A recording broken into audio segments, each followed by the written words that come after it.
এক নম্বর সাহাবার কথা বলবো। শেরে খুদা আলী কারামাল্লাহু ওয়াজহিল কারীম যখন দয়াল নবী রাহমাতুল্লিল আলামিন শাফিল মুজনাবিন যখন দুনিয়াতে এলানে নবুয়ত করবেন, এর আগে ঠিক 9 বছর আগে, মতান্তরে 10 বছর আগে, কাবা শরীফে আলী যেনাকে মাওলা আলী কারামাল্লাহু ওয়াজহিল কারীম বলা হয়, সে বেলায়েতের শাহেনশাহ কাবাতুল্লাহর মধ্যে আল্লাহ তাশরীফ দিয়েছিলেন। সুবহানাল্লাহ। আমার হুজুরে পাকের সচ্চা সাহাবা, শ্রেষ্ঠ মুর্শিদের শ্রেষ্ঠ মুরিদের কথা বলছি। আজকালকের আমাদের মতো কোন মোল্লা মৌলবীর কথা বলছি না, রাসূলুল্লাহর কথা বলছি। সুবহানাল্লাহ। আমার হুজুরে পাক রউফুর রহিম সাল্লাল্লাহু তাআলা আলাইহি ওয়া আলিহি ওয়াসাল্লাম দয়াল নবী যখন শের খোদা আলী কাবা শরীফের মধ্যে পয়দা হয়েছেন, চোখ খুলে না, সবাই টেনশন করতে লাগলেন, ওনার আব্বা আবু তালেব সহ। পরে নবীজি আসলেন, নবীজির কোলে দেওয়ার সাথে সাথে নবুয়তের উষ্ণ গরমের মধ্যে আলী যখন দুনিয়াতে দেখলো, প্রথমে আমার নবীর চেহারা মোবারক দেখেছে। সুবহানাল্লাহ। যখন তিনি আস্তে আস্তে বড় হতে লাগলেন, আবু তালেব তেনার ঘরে গিয়ে আমার নবীজি বলতেছেন, আমি ইসলামের দাওয়াত দিতে চাই, এক আল্লাহর প্রতি দাওয়াত দিতে চাই, এক আল্লাহর দিকে দাওয়াত দিতে চাই। হাশিমি গোত্রের মধ্যে যুবক কারা কারা আছে তারা সবাইকে আনো। হযরত আব্বাস সহ যখন গিয়েছেন তখন বলতে লাগলেন যে কাকে কাকে দাওয়াত দিব। আবু তালেব বলতেছে, এখানের মধ্যে হাশিমিরা সব আমার আব্দুল্লাহর পুত্রর সাথে, আমার ভাতিজার সাথে আমার হুজুরে পাকের কথা বলছেন, তেনার কথা শুনো।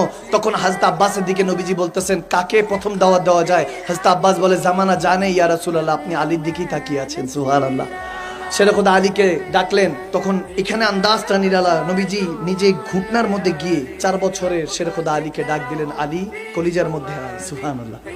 শেরে খোদা আলী দৌড়াতে দৌড়াতে 4 বছরের ছোট্ট আলী মাওলা আলী কারামাল্লাহু ওয়াজহিল কারীম দৌড়াতে দৌড়াতে নবীজির সিনার মধ্যে লাগলেন। সিনার মধ্যে লাগার পরে এই কথাটাই শেরে খোদা আলী সবসময় বলতেন যে আমি জীবনে যখন কলিজার মধ্যে লেখে যার সিনার সাথে সিনা লাগানোর পরে কলিজার মধ্যে ঠান্ডা মেহসুস করেছি, শান্তি পেয়েছি, সেটা আমার রাহমাতুল্লিল আলামিন নবী ছিলেন। সুবহানাল্লাহ।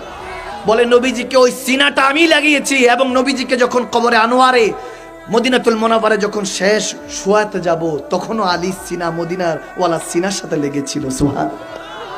অর্থাৎ শেরে খোদা আলী নবীজিকে, আল্লাহু আকবার, শেরে খোদা আলীকেও যখন দুনিয়াতে এসেছে আমার নবী গোসল দিয়েছেন, আর নবী শেষ জানাজার সময় শেরে খোদা আলী নবীজিকে গোসল দিয়েছেন। সুবহানাল্লাহ। মদিনায় গিয়েছিলাম যখন, ওই জায়গায় যাওয়ার তৌফিক হয়েছে।